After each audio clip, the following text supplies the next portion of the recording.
لله نحمده ونستعينه ونستغفره ونعوذ بالله من شرور أنفسنا ومن سيئات أعمالنا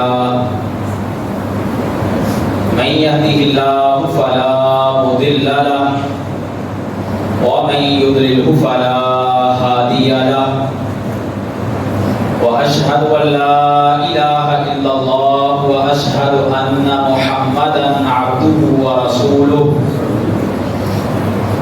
أما بعد فأعوذ بالله من الشيطان الرجيم يا أيها الذين آمنوا اتقوا الله حق تقاته ولا تموتن إلا وأنتم مسلمون يا أيها الناس اتقوا ربكم الذي خلقكم من نفس واحدة وخلق منها زوجها وبث منهما رجالا كثيرا ونساء واتقوا الله الذي تساءلون به والأرحام إن الله كان عليكم رقيبا يا أيها الذين آمنوا اتقوا الله وقولوا قولا سديدا يصلح لكم أعمالكم ويغفر لكم ذنوبكم ومن يطع الله ورسوله فقد فاز فوزا عظيما أما بعد فإن خير الحديث كتاب الله فإن خير الهدي هدي محمد صلى الله عليه وسلم وشر الأمور محدثاتها وكل محدثة بدعة وكل بدعة ضلالة وكل ضلالة في النار. قال الله تبارك وتعالى في القرآن المجيد وعهدنا إلى إبراهيم وإسماعيل أن طهر بيتي للطائفين والعاكفين والركع السجود. ہر قسم کی تعریفات، تسبیحات و تمجیدات و تحلیلات، پاک مطہر معلا کلمات اللہ رب العالمین کے لیے ہیں جو اس کائنات کا خالق مالک رازق داتا ہے۔ درود و سلام آقا دو جہاں سرور کونین تاجدار انبیاء ختم الرسل امام الموحدین امام المجاہدین جناب حضرت محمد رسول اللہ صلی اللہ علیہ وسلم کی ذات بابرکات کے لیے۔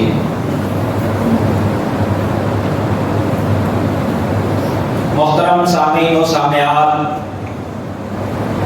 لائق سر تقریب میرے معزز بھائیوں،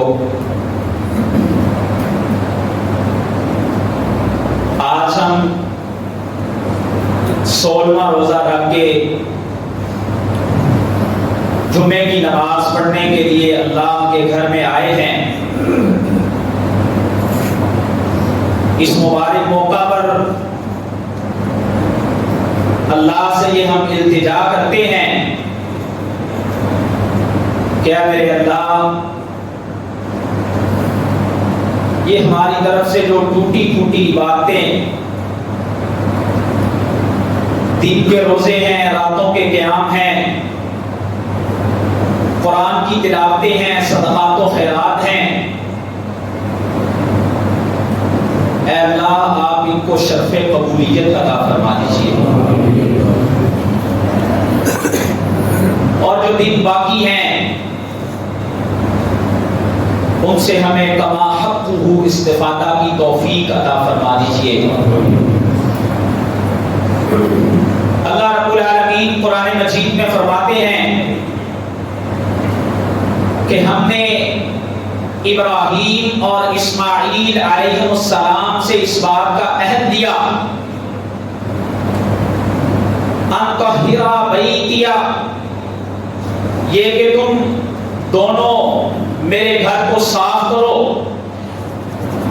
طواف کرنے والوں کے لیے، اعتکاف کرنے والوں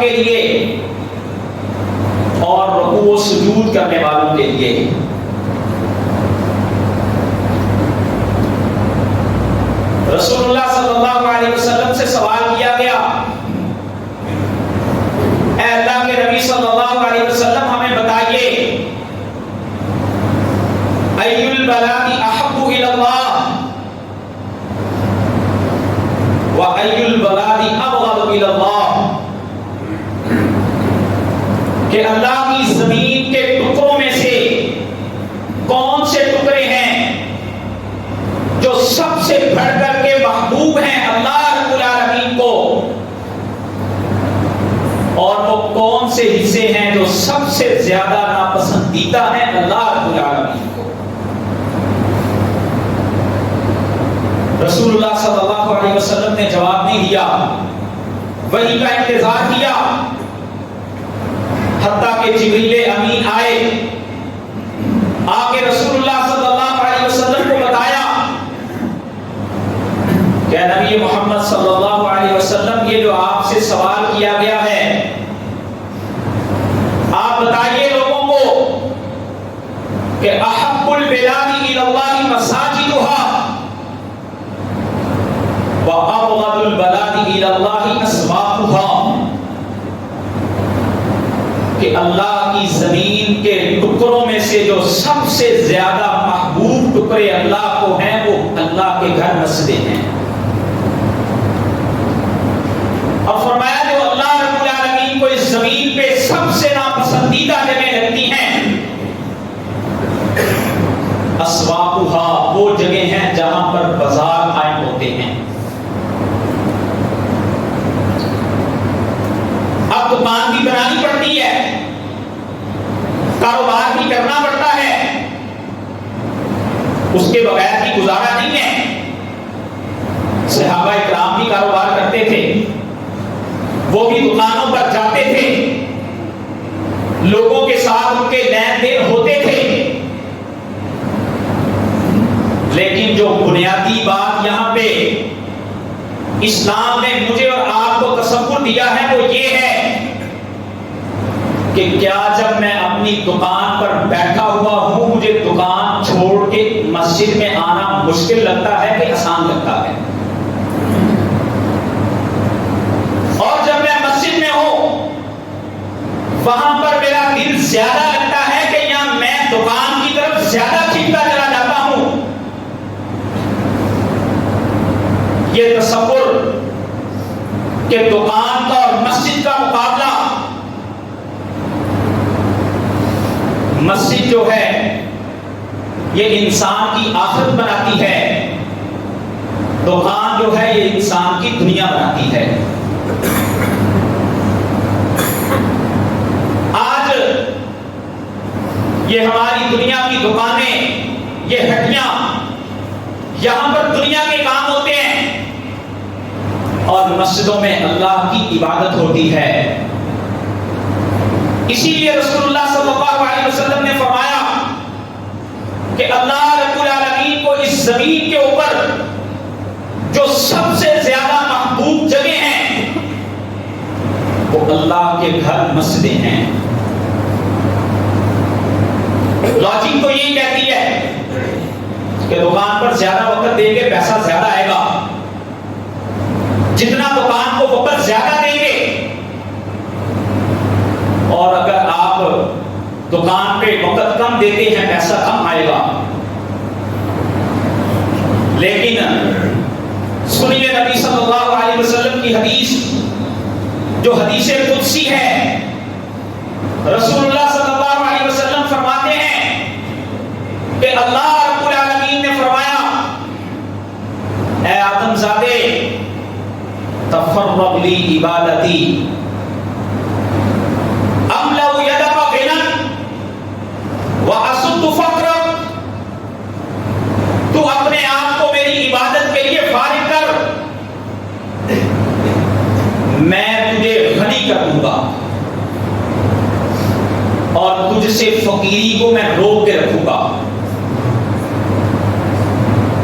اور فرمایا وَإِن لَّمْ تَفْعَلْ، اگر یہ ایسے نہیں کرتا أَمْلَأُ يَدَكَ شُغْلًا وَلَا أَسُدُّ فَقْرَكَ، تو میں تجھے ہر وقت مشغول کر کے رکھوں گا اور فقیری کو بھی تجھ سے روک کے نہیں رکھوں گا۔ یہ 16 گھنٹے 20 گھنٹے دکان پہ دے گا، پیسے بھی کمائے گا، لیکن اس میں برکت نہیں ہوگی۔ یہ دنیا نے مشاہدہ کیا لاک ڈاؤن کے دنوں میں کہ ہم دکان پہ 6 بجے دکانیں بند ہو جاتی تھی، تھوڑا ٹائم لیتے تھے، فراغت ملتی تھی، اللہ اس وقت بھی ضرورتیں ساری پوری کیا کرتے تھے۔ آج بھی ہمیں وقت نکالنا چاہیے اپنے اللہ کے لیے۔ اے آدم زادے تفرغ لی عبادتی، میرے لیے وقت نکالو۔ اور اگر اللہ نے کسی کو فراغت دی ہے تو اس وقت کو غنیمت سمجھنا چاہیے کہ میں اس وقت میں قرآن کی تلاوت کر لوں، میں اس وقت میں اپنے بچوں کی تربیت کر لوں، اور کچھ نہیں تو اس نیت سے میں آرام کر لوں کہ میں رات کا قیام اچھے طریقے سے کر سکوں گا۔ اگر کوئی انسان اس نیت سے آرام کرتا ہے کہ میرا رات کا قیام جو ہے وہ چوکنے ہو کر ہوگا، اس کا سونا بھی اللہ کی عبادت بنا دیتے ہیں۔ صحیح بخاری کی حدیث ہے، نبی اکرم صلی اللہ علیہ وسلم کے 2 صحابی سیدنا ابو موسیٰ اشعری رضی اللہ تعالیٰ عنہ اور سیدنا معاذ رضی اللہ تعالیٰ عنہ، ان دونوں کو رسول اللہ صلی اللہ علیہ وسلم نے یمن کا گورنر بنا کے بھیجا، آدھا یمن ان کو دیا، آدھا یمن ان کو دیا۔ حضرت معاذ کہتے ہیں کہ میں ایک دن ملاقات کے لیے ابو موسیٰ اشعری کے پاس گیا، اور جب ملاقات ہوئی، السلام علیکم حال احوال ہوئے، تو کہنے لگے ابو موسیٰ اشعری مجھے سناؤ رات کے قیام کی کیا حالت ہے۔ صحابہ کی فکر یہ ہوا کرتے تھے، سوال یہ ہوا کرتے تھے، سناؤ رات کو قیام کتنا کرتے ہو۔ یہ نہیں پوچھا تمہاری ریاست کے معاملات کیسے چل رہے ہیں، تمہارے دیگر معاملات کس طرح سے چل رہے ہیں۔ ابو موسیٰ اشعری رضی اللہ تعالیٰ عنہ فرماتے ہیں کہ میں نے بتایا کہ میں رات کو اتنی دیر قیام کرتا ہوں۔ پھر حضرت معاذ رضی اللہ تعالیٰ عنہ بتاتے ہیں کہ میں رات کے پہلے حصے میں کچھ قیام کرتا ہوں، پھر میں سو جاتا ہوں تاکہ میں رات کے آخری پہر میں جب کھڑا ہو کے اعتکاف کروں تو میں نشیط ہوں، میں چوکس اور توانا ہوں۔ اور حضرت معاذ رضی اللہ تعالیٰ عنہ فرماتے ہیں احتسب قومی کما نومتی، اے ابو موسیٰ اشعری میں اپنے رب سے جس طرح قیام کا ثواب لینے کی نیت رکھتا ہوں، اسی طرح میں اپنے رب سے یہ بھی امید رکھتا ہوں کہ وہ وقت جو میں سوتا ہوں اس نیت سے کہ میں قیام صحیح کر سکوں گا، میں اپنے اللہ سے اس کا بھی اجر لوں گا۔ تو میرے بھائیوں، میں ذکر کر رہا تھا کہ اللہ رب العالمین فرماتے ہیں کہ تم میری عبادت کے لیے اپنے آپ کو فارغ کرو، میں تم سے فقر کو روک دوں گا، میں تمہیں غنی کر دوں گا۔ افسوس کہ آج ہم بھی فارغ ہوتے ہیں، لیکن ہماری فراغت میں ہمارے ساتھ موبائل ہوتا ہے، ہماری فراغت میں ہمارے ساتھ ٹیلی ویژن ہوتا ہے، ہماری فراغت کے ساتھ ہمارے ادھر ادھر کے کام ہوتے ہیں۔ رسول اللہ صلی اللہ علیہ وسلم نے فرمایا نعمتان مغبون فیہما کثیر من الناس، اللہ کی 2 نعمتیں ایسی ہیں جب کل قیامت کے دن ان کے بارے میں سوال ہوگا اکثر لوگ پھنس جائیں گے، اکثر لوگ پھنس جائیں گے۔ فرمایا وہ 2 نعمتیں کون سی ہیں؟ الصحۃ والفراغ، ایک اللہ کی طرف سے صحت کا ملنا ہے اور دوسرا اللہ کی طرف سے فراغت کا ملنا ہے۔ اور ایک حدیث میں رسول اللہ صلی اللہ علیہ وسلم نے فرمایا خذ من صحتک لمرضک، تم اپنی صحت کے دنوں میں خوب نیکیوں کو بنایا کرو تاکہ تمہارے اوپر اگر بیماری کے دن آئے تو اللہ تمہیں ان دنوں میں بھی انہی اعمال کا پورا پورا اجر عطا فرمائیں گے۔ حدیث ہے رسول اللہ صلی اللہ علیہ وسلم نے فرمایا کہ ایک انسان اگر سفر کی وجہ سے یا بیماری کی وجہ سے جو اپنی روٹین کی نیکیاں کیا کرتا تھا وہ نہیں کر پاتا، بیماری ہے، اس کا جسم اس کو اجازت نہیں دیتا، یا سفر پہ ہے، یہ اس طرح سے جس طرح حضر میں نیکیاں کیا کرتا تھا اس کو موقع نہیں ملتا، رسول اللہ صلی اللہ علیہ وسلم فرماتے ہیں اس کی اس حضر کی عادت کی وجہ سے اللہ رب العالمین فرشتوں کو حکم دیتے ہیں کہ میرے اس بندے کے کھاتے میں وہ ساری نیکیاں لکھ دو، یہ صحت میں اور حضر میں جو کیا کرتا تھا۔ اس لیے آپ نے فرمایا خود من صحتی کا امارت،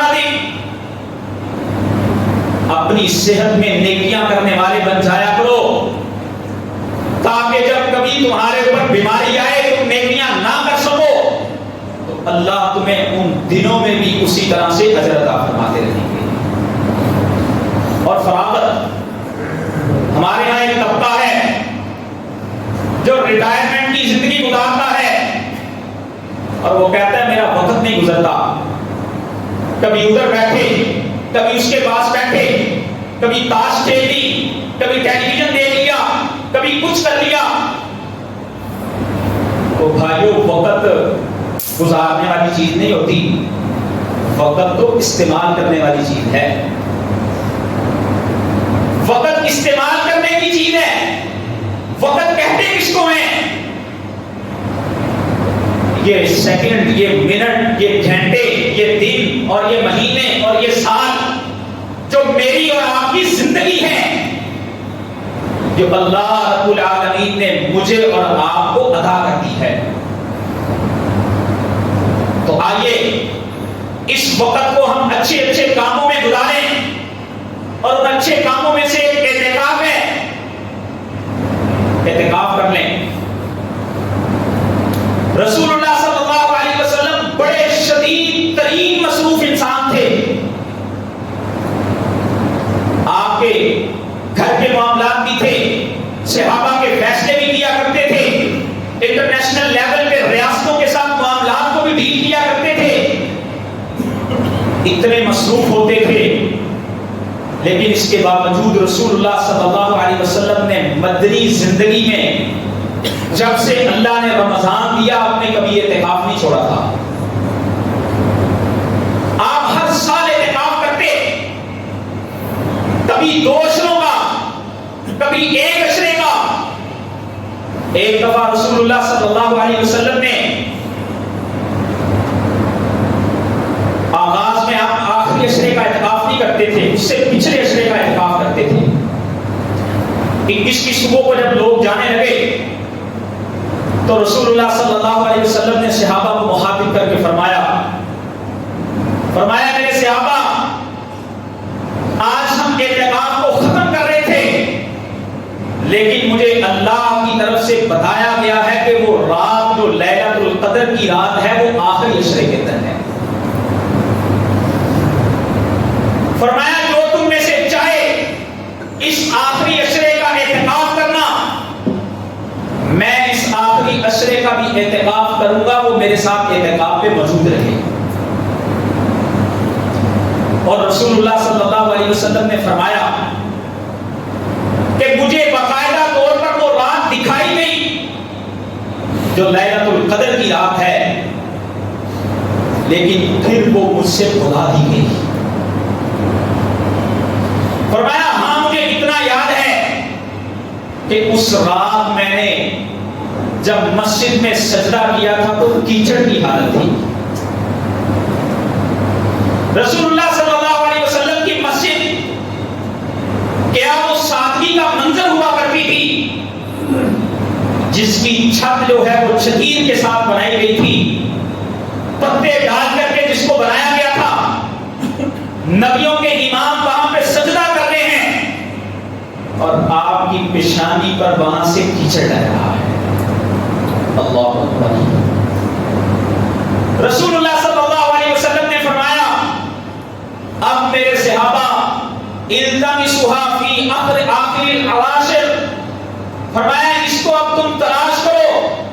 اس آخری عشرے کے اندر.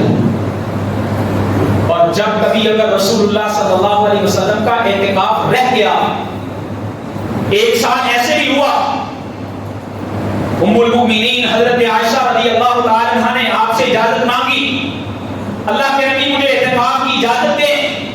ان کا خیمہ مسجد میں لگا دیا گیا.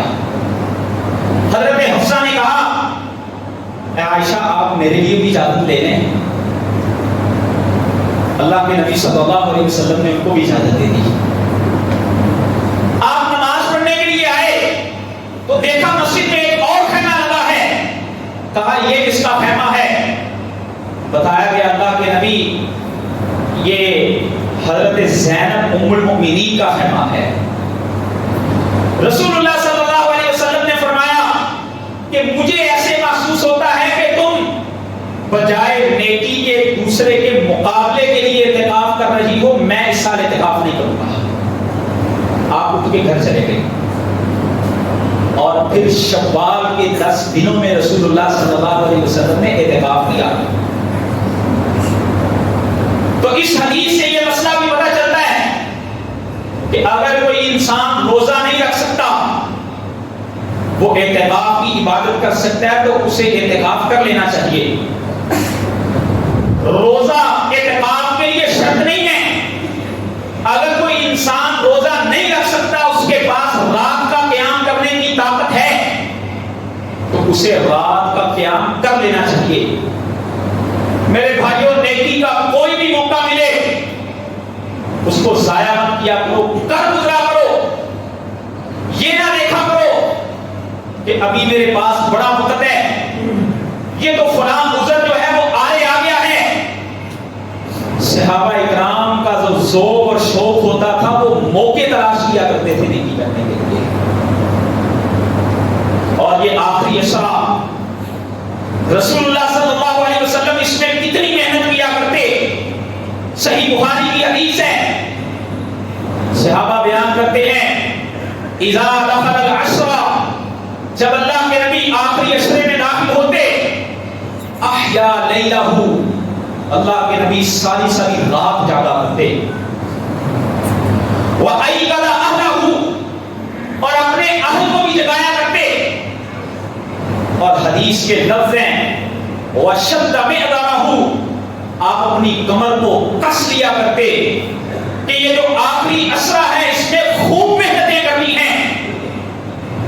اور رسول اللہ صلی اللہ علیہ وسلم کے صحابہ بیان کرتے ہیں کہ یجتہد فی عشر الاواخر ما لا یجتہد فی غیرہ، جتنی محنت اللہ کے نبی اس آخری عشرے میں کیا کرتے تھے اتنی محنت کسی اور عشرے میں آپ نہیں کیا کرتے تھے. وَأَحْيَا لَيْلَهُ، اللہ کے نبی ساری رات جاگا کرتے.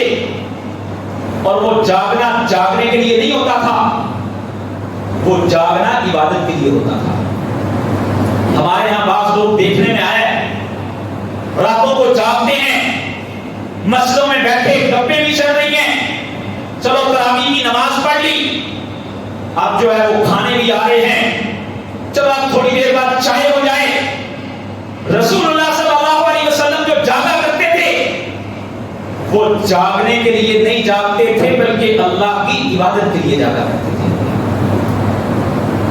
کیونکہ وہ رات جو لیلۃ القدر کی رات ہے، جو تقریباً 84 سال کی عبادت سے زیادہ افضل عبادت والی رات ہے، رسول اللہ صلی اللہ علیہ وسلم اس کے کوئی لمحات بھی ضائع نہیں کیا کرتے. اور پھر اگر ہمیں وہ رات مل جائے تو امی عائشہ صدیقہ رضی اللہ تعالی نے پوچھا اللہ کے نبی میں اس میں کیا پڑھوں؟ فرمایا تم اللہ سے کثرت سے یہ دعا کرنا اللہم انک عفو تحب العفو فاعف عنی، اے اللہ آپ معافیوں کو پسند کرتے ہیں، مجھے بھی معاف فرما دیجیے. اور پھر اعتکاف جو ہے یہ 10 دن سے کم کا بھی ہو سکتا ہے. اللہ جتنی توفیق دے دیں. حضرت عمر رضی اللہ تعالیٰ عنہ کہا اللہ کے نبی صلی اللہ علیہ وسلم میں نے نظر مانی تھی کہ میں مسجد حرام کے اندر جا کے ایک دن کا اعتکاف کروں گا. فرمایا عمر جاؤ تم اپنی نظر کو پورا کر کے آؤ. تو اگر اللہ کسی کو توفیق دے وہ 3 دن کا اعتکاف کرنا چاہے تو وہ 3 دن کا بھی اعتکاف کر سکتا ہے. شاید کہ اگر کوئی اعتکاف کی فضیلت پر کوئی خاص حدیث ڈھونڈنا چاہے تو نہ مل سکے، لیکن اعتکاف کے اندر جو مجموعہ عبادات اکٹھا ہے وہ اتنا افضل ہے کہ جو کسی اور جگہ پہ نہیں مل سکتا. اور رسول اللہ صلی اللہ علیہ وسلم اعتکاف کب شروع کیا کرتے تھے؟ 30 کی مغرب کی اذان سے پہلے کیونکہ 21 کی رات جو آخری عشرے کی رات ہے اس کو رسول اللہ صلی اللہ علیہ وسلم اپنے اعتکاف کے خیمے میں گزارا کرتے ہیں. اور بعض روایات میں آتا ہے کہ آپ فجر کی نماز پڑھ کے اپنے خیمے میں داخل ہوتے تو علماء نے یہ لکھا ہے کہ یہ اللہ کے نبی اس لیے کرتے کہ آپ 20 کو ہی فجر پڑھ کے داخل ہو جاتے تاکہ اگر کوئی مسائل ہو تو وہ پہلے حل ہو جائے. رات کے وقت ہم مسائل حل کرنے میں نہ لگے رہیں. ہمارے یہاں کیا ہوتا ہے اعتکاف پہ آگے تاپ رات ہے، اب یہ تکیہ میرے لیے کمفرٹیبل نہیں ہے، اب میں گھر میں بے اسکول آیا ہوں، بیٹا میرے لیے یہ فلاں چیز بھی لے آؤ. بھائیو اعتکاف تو ہمیں یہ سکھاتا ہے کہ ہم نے زہد اختیار کرنا ہے، یہاں پر مشکلوں کو برداشت کرنا ہے. اور اس اعتکاف کے خیمے کو کبھی ایسے سمجھ لیا کرو کہ جیسے انسان 5 بائی 2.5 کی قبر میں پڑا ہوتا ہے. وہاں پر آپ کو سوچنے کا موقع بھی ملے گا کہ میری زندگی کس سمت جا رہی ہے. دنیا میں ہم اپنے اور بڑے کاموں میں مشغول رہتے ہیں، یہاں پہ اللہ تھوڑا وقت دے دیں گے شاید میری زندگی بدل جائے. اور اعتکاف کرنے کا ایک فائدہ یہ بھی ہوتا ہے کہ انسان کی مسجد کے ساتھ محبت بڑھ جاتی ہے. اور مسجد کے ساتھ محبت کا بڑھنا، رسول اللہ صلی اللہ علیہ وسلم نے فرمایا رجل قلبه معلق بالمساجد، ایسا انسان جس کا دل مسجدوں کے ساتھ جڑا ہوتا ہے، کل قیامت کے دن جس دن کوئی سایہ نہیں ہوگا اللہ اس کو اپنے سائے میں سے سایہ دار بنائے گا. اور اعتکاف پھر مسجد میں ہوتا ہے.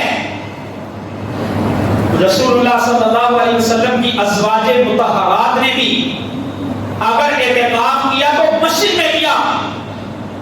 خواتین کا بھی اعتکاف مسجد میں ہی ہوتا ہے.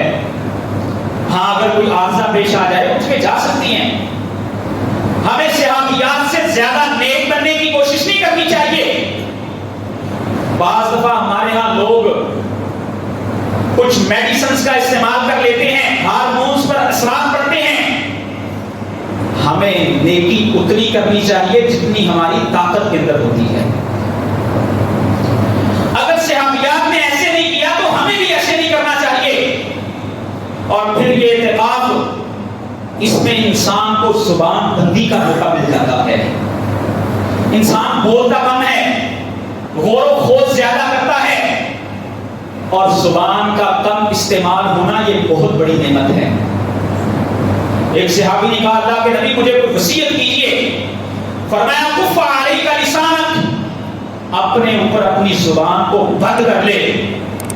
فرمایا من کان یؤمن باللہ والیوم الآخر فلیقل خیرا او لیصمت، جو اللہ اور یوم آخرت پر ایمان رکھتا ہے اسے چاہیے کہ وہ جب بھی بولے خیر کی بات کہے یا اپنی زبان کو خاموش رکھے. اور پھر اس اعتکاف میں انسان کو بسا اوقات کو علمی چیزیں سیکھنے کو مل جاتی ہیں، کوئی دعائیں یاد کرنے کا موقع مل جاتا ہے، قرآن کی تلاوت سیدھی کرنے کا موقع مل جاتا ہے. یہ دنیا سے فارغ ہو کے اپنے آپ کو اللہ کے گھر میں لے کے آیا ہوتا ہے، نماز کا ترجمہ سیکھنے کا موقع مل جاتا ہے. اور یہ علمی فائدہ بسا اوقات عبادت کے فائدے سے بڑھ جاتا ہے. رسول اللہ صلی اللہ علیہ وسلم نے فرمایا کہ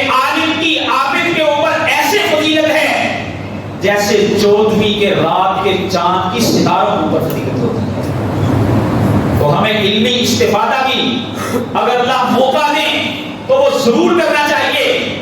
تو میرے بھائیوں، یہ اللہ رب العالمین نے جو ہمیں دن دیے ہیں، زندگی کے بڑے قیمتی دن ہیں، اور ان کی اہمیت کو سمجھتے ہوئے، یہ سمجھتے ہوئے کہ شاید اللہ پتہ نہیں اگلے سال یہ موقع دے کے نہ دے، ان کو قیمتی بنا دیجئے۔ جس کے پاس وقت ہو وہ اعتکاف کر لے، اعتکاف کا وقت نہ ہو تو لیلۃ القدر کی تلاش کے لیے آخری عشرے میں راتوں کو جٹ جائیے، محنت کیجئے۔ اللہ مجھے اور آپ کو وہ لیلۃ القدر نصیب فرما دے جس کی عبادت 84 سال کی عبادت سے زیادہ افضل ہے۔ واہ خدا